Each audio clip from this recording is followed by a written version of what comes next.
Баршаңызға сәлем достар. Бүгін мерекелік дастархан ретінде 3 тағамның рецептімен бөлісетін боламын. Видеоны соңына дейін қараңыздар.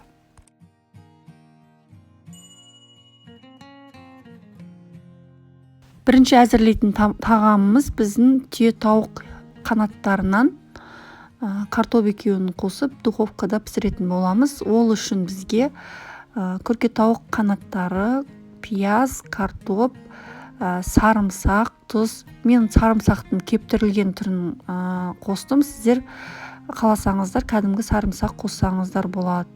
Сұйық май, паприка және майонез қосын. Осылардың барлығын жақсылап араластырамыз.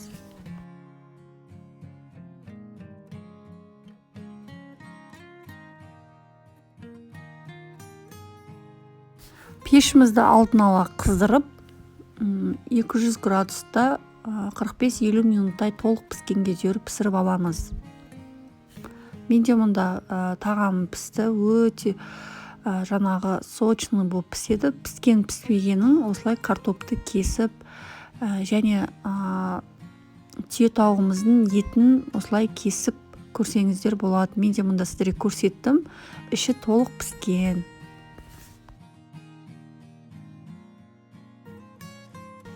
Хризантема салатын әзірлейтін боламыз. Бізге жүгері керек, консервадағы шампиньон керек, жұмыртқа керек, майонез керек, піскен тауық етінің жаңағы төс еті керек, және чипсы керек. Бірінші тәрелкемізге піскен тауық еттерімізді 4 бұрышты етіп тураймыз.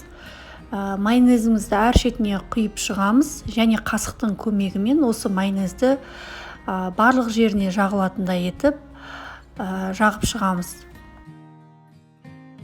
Шампиньондарымызды да осылай турап шығамыз, және оған да майонезді жағамыз. Оның үстінен жүгерілерімізді саламыз, және оған да майонезді жағып шығамыз.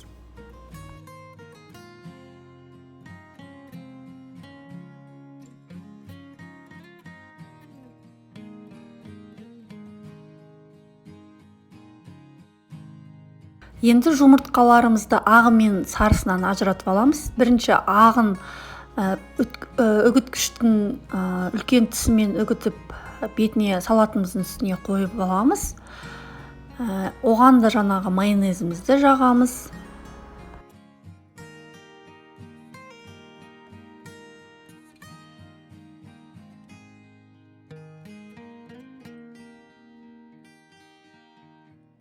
Енді жұмыртқамыздың сары уызын үгіткішіміздің майда тісінен өткізетін боламыз.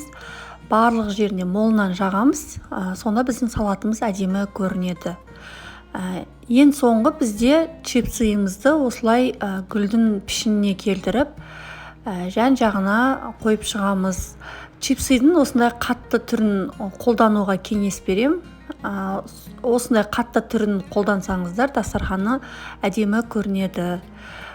Менде 3-ші тағам қызыл мақпал торты болатын. Оның рецепті описанияның астында тұр. Кіріп көрсеңіздер болады. Біздің мерекелік дастарханымыз осындай ерекше тағамдармен тағамдардың түрлерінен болды. Өте оңай, әсіресе дәмі ерекше. Сіздермен болған мен Меруерт. Келесі кездескенше сау болыңыздар.